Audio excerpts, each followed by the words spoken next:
ओम नमः शिवाय प्रिय दर्शकों। उत्तम समय कभी नहीं आता। उत्तम समय कभी नहीं आता। समय को उत्तम बनाना पड़ता है और समय उत्तम तब होता है तब जब भाग्य आपका साथ देता है। और कर्क राशि वालों के लिए पिछले कई साल कहूंगा, किसी को महीने कहूंगा, परेशानियों के तो शिखर पर बैठे हुए हैं आप। लेकिन अब जो सूर्य जो परिवर्तित हुआ है 14 अप्रैल से, इससे हजारों लोगों को जो मेरे संपर्क में हो उनको अद्भुत लाभ हुआ है। लेकिन कुछ ऐसे भी हैं हजारों लोग जिनको अभी तक लाभ नहीं हुआ है।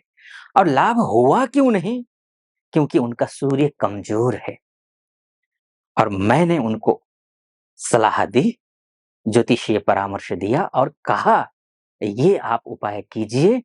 और उनकी जो कुछ ही दिनों में सूर्य मजबूत हुआ है और उन्होंने जो मैंने कहा वो किया और उन्होंने कुछ ही दिनों में अपना भाग्य को बदला है। वही उपाय लेकर के आपके समक्ष आया हूँ। देगा क्या-क्या सूर्य, ये आप समझ लीजिए। आपका ये सूर्य शुक्र का जो शुक्रादित्य योग बना हुआ है, ये अद्भुत है आपके कार्य क्षेत्र में, आपके मान-सम्मान के भाव में। अभी तक आपका अगर मान-सम्मान आपको पर्याप्त मात्रा में नहीं मिला है, तो वो मान-सम्मान आपको मिलेगा। नौकरी में प्रमोशन नहीं हुआ है, तो नौकरी में प्रमोशन होगा। अभी तक आपका जॉब नहीं लगी है, तो जॉब लगनी चाहिए। पैसे नहीं आ रहे थे तो आ जाना चाहिए था, अभी भी नहीं आया है। सूर्य कमज़ोर है, शुक्र कमज़ोर है, वो उपाय मैं बताऊँगा, क्योंकि आपके लिए इससे बेहतर स्थिति नहीं आती है।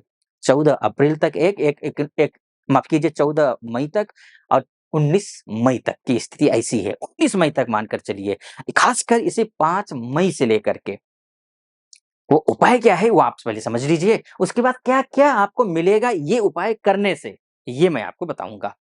सबसे पहले तो आपको प्रातः काल जल्दी उठना है, प्रातः जल्दी उठ कर के स्नान करना है, स्नान करके आपको सूर्यदेव के दर्शन करने हैं।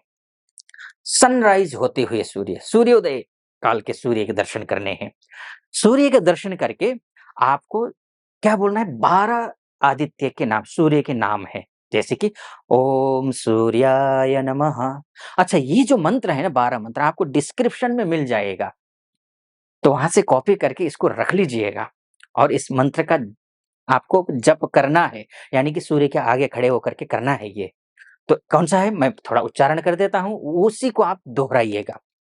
ठीक? ओम सूर्याय नमः, ओम भास्कराय नमः, ओम रवये नमः, ओम मित्राय नमः, ओम भानवे नमः, ओम खगाय नमः, ओम पूष्णे नमः, ओम मारीचाय नमः, ओम आदित्याय नमः, ओम सावित्रे नमः, ओम अर्काय नमः, ओम हिरण्यगर्भाय नमः। ये 12 मंत्र हैं, नीचे भी होंगे। जैसा मैंने उच्चारण किया है, उसी तरीके से आप उच्चारण करके सूर्यदेव के दर्शन कीजिए सूर्योदय होते हुए को। उसके बाद आपको जल चढ़ाना है। जल कैसे चढ़ाना है? आप अगर फाइनेंशियली स्ट्रगल कर रहे हैं, नौकरी और व्यवसाय को लेकर के परेशान हैं, तो क्या कीजिए कि आप शुद्ध गंगा जल लीजिए तांबे के लोटे में और उसमें 5 से 7 दाने लाल मिर्ची के डाल दीजिए। लाल मिर्ची के 5 से 7 दाने डाल दीजिए और आप सूर्य को अर्घ दीजिए। अर्घ देते समय ओम घृणिः सूर्याय नमः इस मंत्र का जप कीजिए। और इतना नीचे ये भी मंत्र भी आपको नीचे डिस्क्रिप्शन में मिल जाएगा।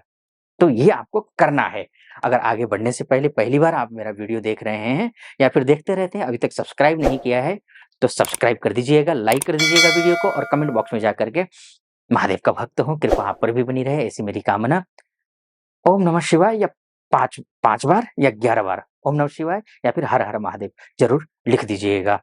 तो ये एक मंत्र हुआ, आपको ये करना है आपको। अगर ऐसा करते हैं आप, तो यकीन मानकर चलिए 19 मई से पहले-पहले जो काम आपने चाहा है, जो काम करने का आपने सोचा है, तो वो काम आपका हो जाएगा एक। दूसरा जो है, जो भी काम पेंडिंग में पड़े हुए हैं, नहीं हो पा रहे हैं, लटके हुए हैं कई सालों से, वो आपका काम बन जाएगा। नौकरी में प्रमोशन होगा, विवाह के लिए रिश्ते आ रहे हैं, लेकिन विवाह संपन्न हो नहीं पा रहा है, माता-पिता परेशान हैं, तो ऐसी स्थिति में ये स्थितियाँ ठीक हो जाएँगी। अनुकूल समय हो जाएगा, जैसे शुरू में मैंने कहा ना, उत्तम समय को बनाना पड़ता है और भाग्य जब साथ देता है ना, उत्तम समय तभी आता है। तो इसलिए ये आपको उपाय करना है। बाकी आपको देखिए मान-सम्मान पर्याप्त मात्रा में मिलेगा, वैभव आएगा, सुख समृद्धि आने वाली है। गुरु अच्छा है, हाँ, गुरु और शुक्र दोनों ग्रह अस्त हैं इस महीने, ध्यान रखिएगा, यानी कि मई के महीने में। तो आपको करना क्या है, भोलेनाथ की उपासना तो करनी ही करनी है आपको, क्योंकि आप कर्क राशि वाले हैं, इसको लग्न भी कह सकते हैं आप। ठीक, कर्क लग्न भी कह सकते हैं, उस हिसाब से भी काउंट कर सकते हैं। भोलेनाथ की उपासना तो आपको करनी ही करनी है, ताउम्र करनी है, लेकिन कम से कम आप शुक्र और गुरु की उपासना ये ज़रूर करिए, ये भी करिए। इतना अगर कर लेते हैं, अब गुरु की उपासना कैसे करेंगे?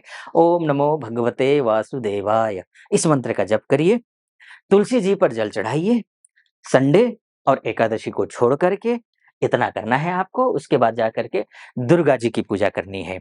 इतना कर लेते हैं तो मैं भरोसे से कह रहा हूँ, आपका सब कुछ ठीक हो जाएगा। ये मोटा-मोटी तौर पर है, ये पूर्णतः नहीं है और वास्तव में आपकी कुंडली ही आपका डीएनए होता है।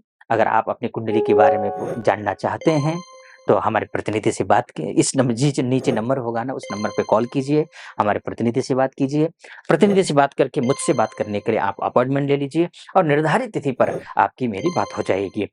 और इसके साथ में कैसा लगा, जैसा भी लगा हो, तो उत आप कमेंट बॉक्स में ज़रूर लिख दीजिएगा, साथ में सब्सक्राइब कर दीजिएगा, लाइक कर दीजिएगा। फिलहाल अनुमति दीजिए। ओम नमः शिवाय।